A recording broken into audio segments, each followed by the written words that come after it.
9.12 Importance of the universal law of gravitation.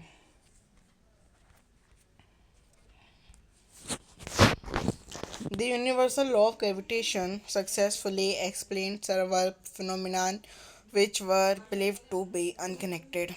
The force that binds us to the earth, the motion of the moon around the earth, the motion of planets around the sun, and the tides due to the moon and the sun.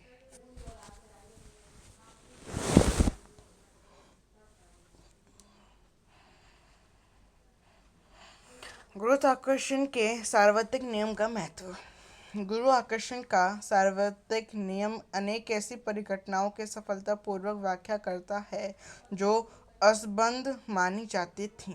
हमें पृथ्वी से बांधे रखने वाला बल, पृथ्वी के चारों ओर चंद्रमा की गति, सूर्य के चारों ओर ग्रहों का की गति तथा चंद्रमा तथा सूर्य के कारण ज्वार बाटा।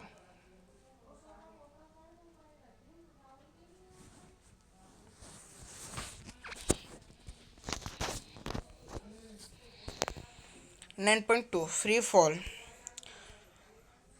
Let us try to understand the meaning of free fall by performing this activity. 9.2 Take a stone, throw it upwards. It reaches certain height and then it starts falling down. We have learned that the earth attracts objects towards it. This is due to the gravitation force. Whenever objects fall toward the earth under this force alone, we say that the objects are in free falls. Is there any change in the velocity of falling objects while falling? There is no change in direction of motion of the objects, but due to the earth's attraction, there will be a change in the magnitude of the velocity. Any change in velocity involves acceleration whenever an object falls towards the earth. An acceleration is involved. This acceleration is due to the Earth's gravitational force. Therefore, this acceleration is called the acceleration due to the gravitational force of the Earth or acceleration due to gravity. It is denoted by g. This unit of g is the same as that of acceleration, that is ms minus k to square. We know from the second law of motion that force is the product of mass and acceleration. Let the mass of the stone in activity 9.2 be m. We already know that there is acceleration involved in falling objects due to the gravitation force and is denoted by g. Therefore, the magnitude of the gravitation force F will be equal to the product of mass and acceleration due to the gravitation force, that is F equal to mg. From equation 9.4 and 9.6 we have mg equal to j m into m upon d square, or g equal to j m upon d square, where m is the mass of the earth and d is the distance between the objects and the earth. Let an object be on or near the surface of the earth. The distance d in equation 9.7 will be equal to r, the radius of the earth. Thus, for objects on or near the surface of the earth, the earth is not a perfect sphere. As the radius of earth is increased from the poles of equator, the value of g becomes greater at the poles than at the equator. For most calculations, we can take g to be more or less constant on or near the earth, but for objects far from the earth, the acceleration due to gravitational force of earth is given by equation 9.7. मुक्त पतन। मुक्त पतन का अर्थ जानने के लिए आइए एक क्रियाकलाप करें। क्रियाकलाप 9.2। एक पत्थर लीजिए, उसको ऊपर की ओर फेंकिए। यह एक निश्चित ऊंचाई तक पहुंचता है और तब नीचे गिरने लगता है। हम जानते हैं कि पृथ्वी वस्तुओं को अपनी ओर आकर्षित करती है। पृथ्वी के इस आकर्षण बल को गुरुत्वीय बल कहते हैं। अतः जब वस्तुएं पृथ्वी की ओर केवल इसी बल के कारण गिरती हैं, हम कहते हैं कि वस्तुएं मुक्त पतन में हैं। क्या गिरती हुई वस्तुओं के वेग में कोई परिवर्तन होता है? गिरते समय वस्तुओं की गति की दिशा में कोई परिवर्तन नहीं होता, लेकिन पृथ्वी के आकर्षण के कारण वेग के परिणाम में परिवर्तन होता है। वेग में कोई भी परिवर्तन त्वरण को उत्पन्न करता है। जब भी कोई वस्तु पृथ्वी की ओर गिरती है, त्वरण कार्य करता है। यह त्वरण पृथ्वी के गुरुत्वीय बल के कारण है। इसलिए इस त्वरण को पृथ्वी के गुरुत्वीय बल के कारण त्वरण या गुरुत्वीय त्वरण कहते हैं। इसे जी से निर्दिष्ट करते हैं। जी के मात्रक वही हैं जो त्वरण के हैं, अर्थात ms-2 1। गति के दूसरे नियम से हमें ज्ञात है कि बल द्रव्यमान तथा त्वरण का गुणनफल है। मान लीजिए क्रियाकलाप 9.2 में पत्थर का द्रव्यमान m है। हम पहले से ही जानते हैं कि मुक्त रूप से गिरते वस्तुओं में गुरुत्वीय बल के कारण त्वरण लगता है और इसे जी से निर्दिष्ट करते हैं। इसलिए गुरुत्वीय बल का परिणाम F द्रव्यमान तथा गुरुत्वीय त्वरण के गुणनफल के बराबर होगा, अर्थात F=mg। समीकरण 9.4 तथा 9.6 से हमें प्राप्त होता है mg=gm/m/d²। g=gm/d², जहाँ पर m पृथ्वी का द्रव्यमान है तथा d वस्तु तथा पृथ्वी के बीच की दूरी है। मान लीजिए एक वस्तु पृथ्वी पर या इसके सतह के पास। समीकरण 9.7 में दूरी तथा d पृथ्वी की त्रिज्या r के बराबर होगी। इस प्रकार पृथ्वी की सतह पर या इसके समीप रखी वस्तुओं के लिए mg=gm/m/r² या g=gm/r²। पृथ्वी एक पूर्ण गोला नहीं है। पृथ्वी की त्रिज्या ध्रुवों से विषुवत वृत्त की ओर जाने पर बढ़ती है। इसलिए जी का मान ध्रुवों पर विषुवत वृत्त की अपेक्षा अधिक होता है। अधिकांश गणनाओं के लिए पृथ्वी की सतह पर या इसके पास जी के मान को लगभग स्थिर मान सकते हैं, लेकिन पृथ्वी से दूर की वस्तुओं के लिए हमें समीकरण 9.9 में जी, एम तथा आर के मान रखने होंगे। जैसे सार्वत्रिक गुरुत्वीय नियतांक g=6.7 × 10⁻11 nm² kg²।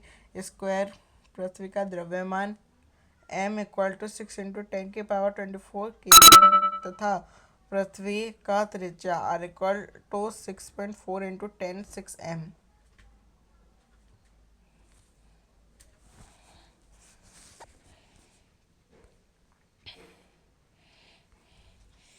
9.2.1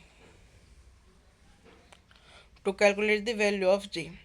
To calculate the value of g, we should put the value of g, m and r in equation 9.9, namely universal gravitation constant g=6.7 × 10⁻11 nm² kg², mass of the earth m=6 × 10⁻24 kg, and radius of the earth r=6.4 × 10⁶ m. g=gm/r², 6.7 × 10⁻11 nm² kg², 6 × 10⁻24 kg upon 6.4 × 10⁶ m square equals to 9.8 meter square s square. Thus, the value of acceleration due to gravity of the earth g=9.8 ms (2 square).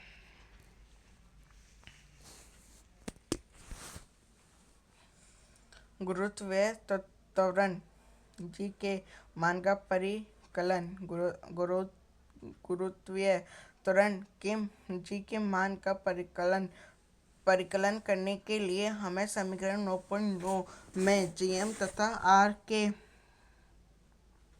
मान रखने होंगे। जैसे सार्वत्रिक गुरुत्वीय नियतांक J equal to 6.7 into 10 - 11 nm square kg square. पृथ्वी का द्रव्यमान m equal to 6 into 10 kg तथा पृथ्वी की त्रिज्या r equal to 6.4 into 10⁶m। G equal to G M upon R square 6.7 into 10 - 11 nm square kg - 2 square 6 into 10⁴ kg 6.4 into 10⁶मीटर square 9.8 metre square. अतः पृथ्वी के गुरुत्वाकर्षण का मान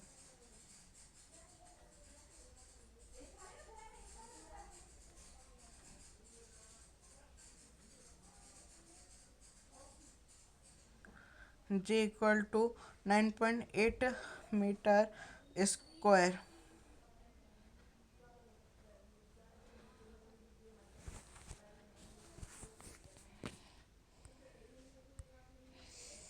Nine point two point two motion of objects under the influence of gravitation force of the earth. Let us do an activity to understand whether all objects, hollow or solid or big or small, will fall from a height at the same rate. Activity 9.3. Take a sheet of paper and a stone, drop them simultaneously from the first floor of building. Observe whether both of them reach the ground simultaneously. We see that paper reaches the ground little later than the stone. This happens because of air resistance. The air offers resistance due to friction of the motion of falling objects. The resistance offered by air to paper is more than the resistance offered to the stone. If we do the experiment in a glass jar from which air has been sucked out, the paper and the stone would fall at the same rate.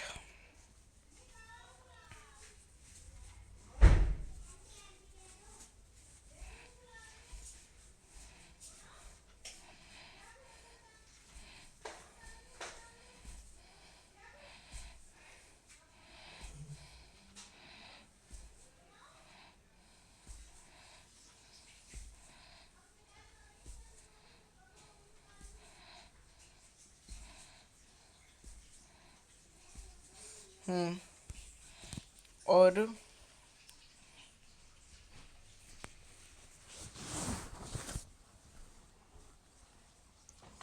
पृथ्वी का गुरुत्वीय बल के प्रभाव में वस्तुओं की गति। यह समझने के लिए कि सभी वस्तुएं खोखली या ठोस या छोटी किसी ऊंचाई से समान दर से गिरेंगी। आइए क्रियाकलाप करें। कागज की एक शीट तथा एक पत्थर लीजिए। दोनों को किसी इमारत की पहली मंजिल से एक साथ गिराइए। देखिए क्या दोनों धरती पर एक साथ पहुंचते हैं। हम देखते हैं कि कागज धरती पर पत्थर की अपेक्षा कुछ देर से पहुंचता है। ऐसा वायु के प्रतिरोध के कारण होता है।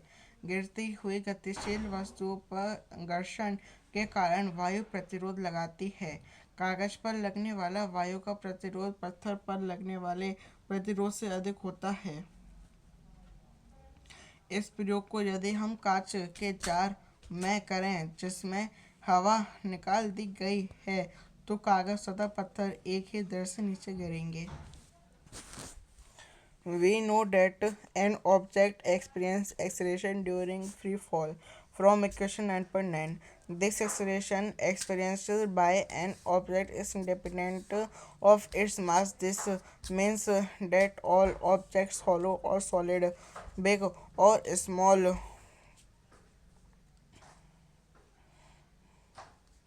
should fall at the same rate. According to a story, Galileo dropped different objects from the top of the Leaning Tower of Pisa in Italy to prove the same.